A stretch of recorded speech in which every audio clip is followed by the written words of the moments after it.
Hello everyone, welcome back to the channel Concepts of Commerce, your virtual learning platform for all the concepts relating to commerce stream. Today I'm back with one more video relating to financial accounting, that is accounting concepts. So we are going to discuss 11 concepts of accounting जिनमें से 6 concepts we will be discussing in this video और बाकी के 5 concepts we will be discussing in the next video which I will be uploading tomorrow. आज के video में जो concepts हम डिस्कस करने वाले हैं they are number 1 business entity concept, number 2 dual aspect concept, third is going concern concept, number 4 accounting period concept, number 5 money measurement concept, and number 6 is conservatism concept. And these concepts will be discussed in the next video in continuation to this video. Number 7, verifiable evidence concept, disclosure concept, materiality concept, consistency concept, and cost concept. So पहला concept है business entity concept. इस concept के according business is treated as a separate entity from its owners. जो भी proprietor हैं, जो भी owners हैं, मैनेजर्स हैं बिजनेस के, बिजनेस उनसे एक सेपरेट यूनिट है, सेपरेट एंटिटी है. That is why the transactions are also recorded in a separate books of accounts. कभी भी ट्रांजैक्शंस को मिंगल नहीं किया जाता है. ओनर और फर्म के बुक्स ऑफ अकाउंट्स हमेशा अलग होते हैं. क्यों अलग होते हैं? So that we can track the taxes separately, analyse financial position separately of the firm with the owners. And also आप ट्रू प्रॉफिट तभी कैलकुलेट कर सकते हैं बिजनेस का when it is a separate entity, जब उसके अकाउंट सेपरेटली बनाए जाते हैं.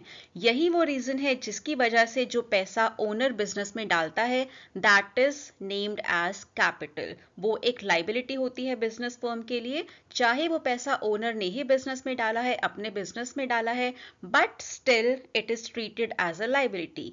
उसी तरह से जब ओनर अपने पर्सनल यूज के लिए पैसा निकालता है फर्म के अकाउंट से, it is treated as drawings. ना ही सिर्फ पैसा, अगर गुड्स भी ओनर विड्रॉ करता है from the company for personal use, that is also treated as drawings in accounting. Second concept is dual aspect concept. It is also known as double entry system. इसका मतलब है for every debit there will be a credit in the accounting. जब भी आप accounting करते हैं following the double entry system, every transaction will have double impact. Her transaction में debit भी होगा, credit भी होगा. जितने amount से transaction में debit किया जाएगा, उतने ही amount से credit भी किया जाएगा. This is known as dual aspect. For example, company ने एक मशीनरी परचेज की और उसके लिए पे किया कैश से.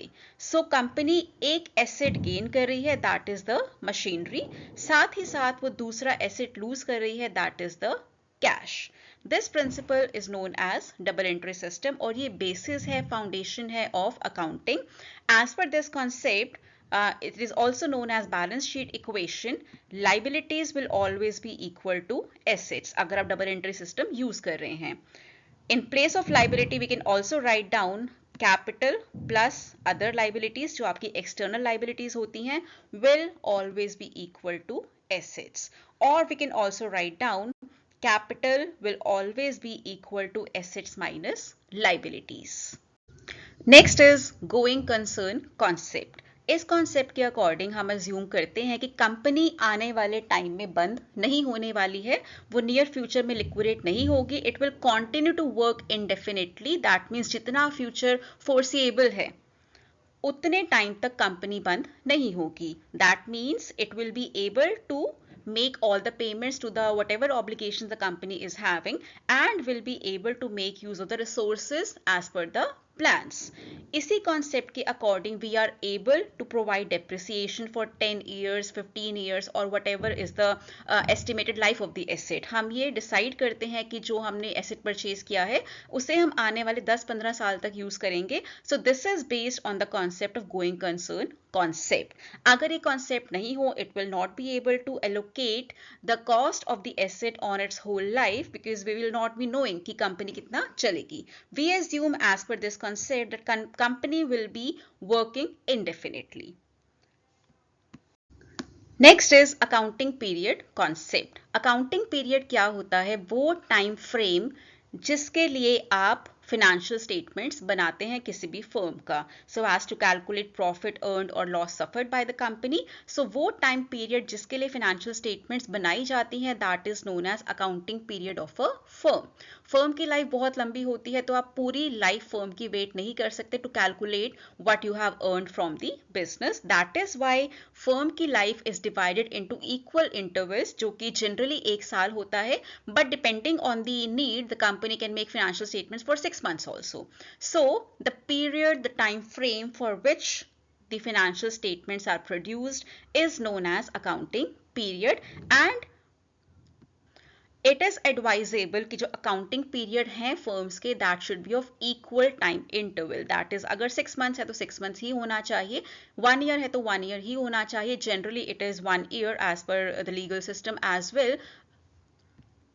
इससे आपको क्या फायदा होता है? इससे कंपैरिजन बहुत इजी हो जाता है of two financial statements.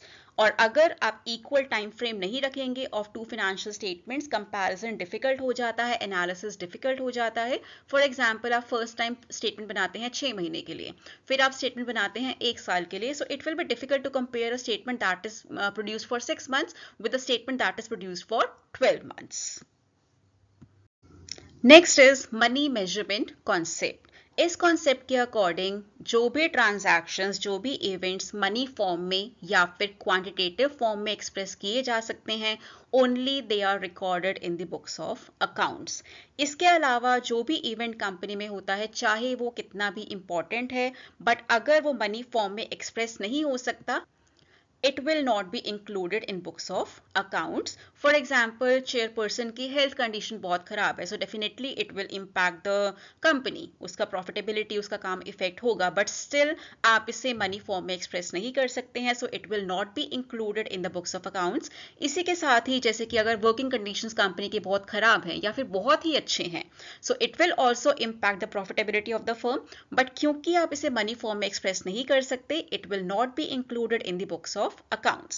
Same goes with morale of employees, high है या लो है।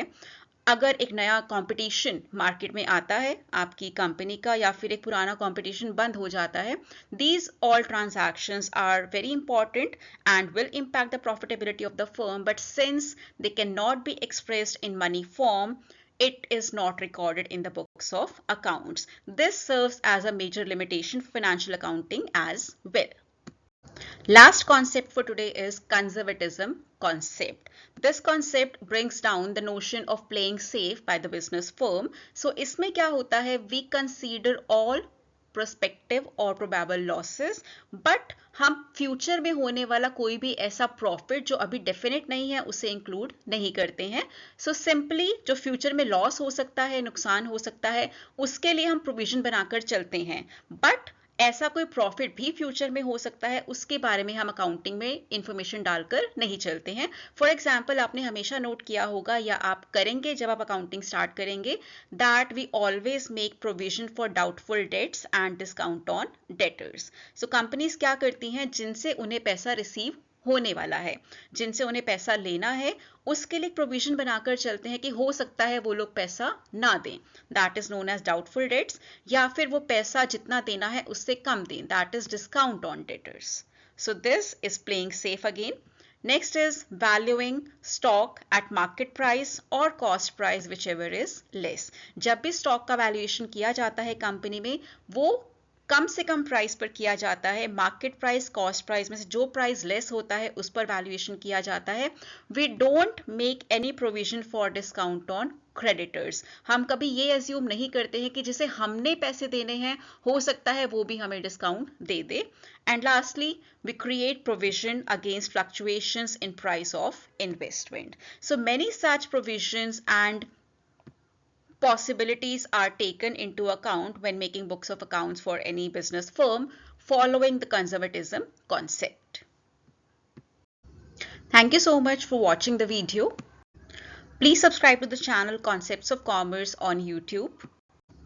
And stay tuned in for the next video, which will be on accounting concepts, that is part 2, wherein we will be discussing the remaining 5 concepts that we left today will be discussed in the next video that I will be sharing tomorrow.